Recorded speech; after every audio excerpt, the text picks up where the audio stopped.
Eh bien salut à toutes et à tous, c'est Crazy et aujourd'hui on se retrouve pour une nouvelle vidéo commentée sur Call of Duty 4 où je vais vous présenter non pas un mais deux gameplays que j'ai réalisés en mêlée générale. Vous allez pouvoir le constater par vous-même, mais les gameplays vont être assez courts. C'est d'ailleurs la raison pour laquelle j'ai préféré regrouper ces deux gameplays pour faire qu'une seule vidéo. Parce que tout simplement, à mon goût, les commenter séparément, ça aurait fait une vidéo trop courte. Et en même temps, je me suis dit, allez, j'ai deux bons petits gameplays en mêlée générale sur Code 4 à disposition. Autant faire une seule vidéo, ça pourra que vous faire plaisir. Donc là, j'espère que ce sera le cas, hein, bien entendu. Il faudra me le dire dans les commentaires. Donc pour parler du gameplay, comme je l'ai dit précédemment, je joue en mode mêlée générale sur la map pluie torrentielle. J'utilise en arme principale la MP5 équipée d'un silencieux. En arme secondaire, l'USP-45 également équipée d'un silencieux. Donc j'ai utilisé cet accessoire tout simplement parce qu'en mêlée générale, je vous apprends rien, mais on est seul contre tous et je pense qu'il faut privilégier au maximum le fait qu'il faut rester discret, qu'il faut rester vraiment furtif tout au long de la partie, parce que vraiment le danger peut venir de partout. Et je pense que l'utilisation du silencieux me permet bien entendu de rester discret. Bon là je suis un petit peu en train de me contredire tout simplement parce que dans la deuxième partie de cette vidéo, j'utilise non pas le silencieux mais le viseur laser. D'ailleurs au passage, concernant les armes que j'utilise dans ces deux gameplays, ce sont tout simplement les deux armes que je préfère, que j'adore le plus dans ce Call of Duty. Donc la première c'est la MP5, pour le deuxième gameplay je vous laisse la surprise. Bon, pour terminer de présenter la classe, en atout j'utilise cartouchière, force d'opposition, impact lourd. En équipement, la fragmentation, la paralysante. Et en ce qui concerne les bonus d'élimination, c'est du classique, c'est du code 4, donc à 3 frags le drone, à 5 le bombardement et à 7 l'hélicoptère d'attaque. Vous avez pu le remarquer en ce début de vidéo, mais j'ai mis l'intro de la chaîne Code QG, tout simplement parce que je compte leur envoyer ce gameplay afin plutôt d'obtenir plusieurs avis concernant les différents sujets que je vais aborder dans cette vidéo. Donc au passage, si cette vidéo est prise sur leur chaîne, je le remercie et j'espère que vous allez vraiment répondre aux différents sujets que je vais aborder. Donc tout d'abord, je tenais quand même à dire que cette vidéo était à la base prévue pour être sur Call of Duty 5, donc Call of Duty World at War.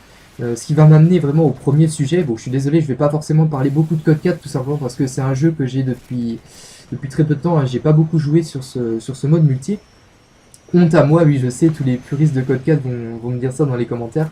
Mais voilà, pour parler de Code 5, en fait, je voulais surtout aborder le fait que le multi se dégrade vraiment de plus en plus. Autant au départ, on avait quand même le MME et la mêlée générale hein, pour jouer. Mais là, de plus en plus, les parties se retrouvent hackées par des personnes. Et je trouve ça vraiment dommage, en fait, que Treyarch n'apporte pas plus d'importance à ce Call of Duty. Bon, c'est vrai que je vais parler de mon cas, mais pour moi, c'est mon Call of Duty préféré. Hein, c'est mon tout premier. C'est là que j'ai fait mes débuts sur Call of Duty. Donc forcément, il y a une petite nostalgie sur ce Call of Duty. Mais voilà, je me demandais vraiment pourquoi il ne comptait pas faire corriger les problèmes qu'on trouvait sur ce Call of Duty. Parce que autant sur Code 4, il n'y a vraiment aucun problème. Bon, je sais que il est à mon avis les plus joué que Code 5, bien entendu. Mais je me demande s'il y aurait vraiment les problèmes seraient corrigés sur Call of Duty World at War, il n'y aurait pas plus de monde. Alors après, j'aimerais bien savoir si déjà vous possédez Call of Duty 5 et si vous y jouez, enfin plutôt si vous essayez d'y jouer quand vous tombez pas sur des parties hackées. Et surtout, si vous avez des informations concernant le fait que Treyarch n'apporte vraiment aucune importance à ce Call of Duty, hein, faut bien le dire.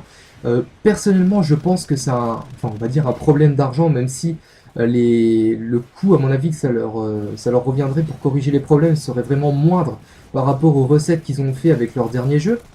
Mais je voulais savoir si vous aviez un petit peu une autre raison qui serait susceptible à Treyarch de ne pas vraiment apporter d'importance à ce Call of Duty World at War.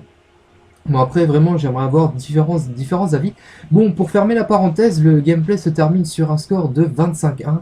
Donc c'est vrai que je suis un petit peu déçu, on va dire que je suis mort une fois, mais bon, personnellement j'étais plutôt fier de ce gameplay.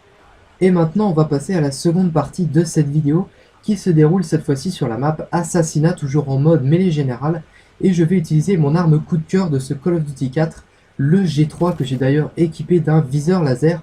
Donc pour ceux qui ne connaissent pas très bien ce Call of Duty, le G3 c'est tout simplement une arme semi-automatique qui va donc tirer au coup par coup, comme par exemple le FAL ou la MK14 sur les Call of Duty plus récents. Elle va vous demander à la fois plus de précision mais également plus de réflexe. Donc là je reviendrai là-dessus un petit peu plus tard dans la vidéo, tout simplement pour parler un peu plus de ma classe. En arme secondaire, j'utilise l'USP-45 silencieux. En atout, cartouchière, force d'opposition et visée solide. D'ailleurs, si je peux me permettre de donner un petit conseil aux personnes qui aiment utiliser les armes semi-automatiques, ce serait d'utiliser l'atout visée solide qui pourrait vous permettre de vous sortir de situations assez compliquées, comme à l'instant d'ailleurs sur le gameplay. Bon, c'est vrai que j'ai eu un petit peu de mal de me débarrasser de cet ennemi, mais il est arrivé très rapidement proche de moi, et tirer au fusil s'avérait être la meilleure solution. D'ailleurs, c'est grâce à Visée Solide, à mon avis, que je suis encore en vie sur le gameplay et que j'ai pu continuer ma série. Donc c'est vrai qu'habituellement, l'atout Visée Solide, je l'utilise sur les mitraillettes ou sur les fusils d'assaut, et il s'avère qu'il est très efficace également sur les fusils semi-automatiques. Donc là, après, c'est uniquement mon avis, hein, je donne ça, c'est juste un petit conseil que je pouvais vous donner.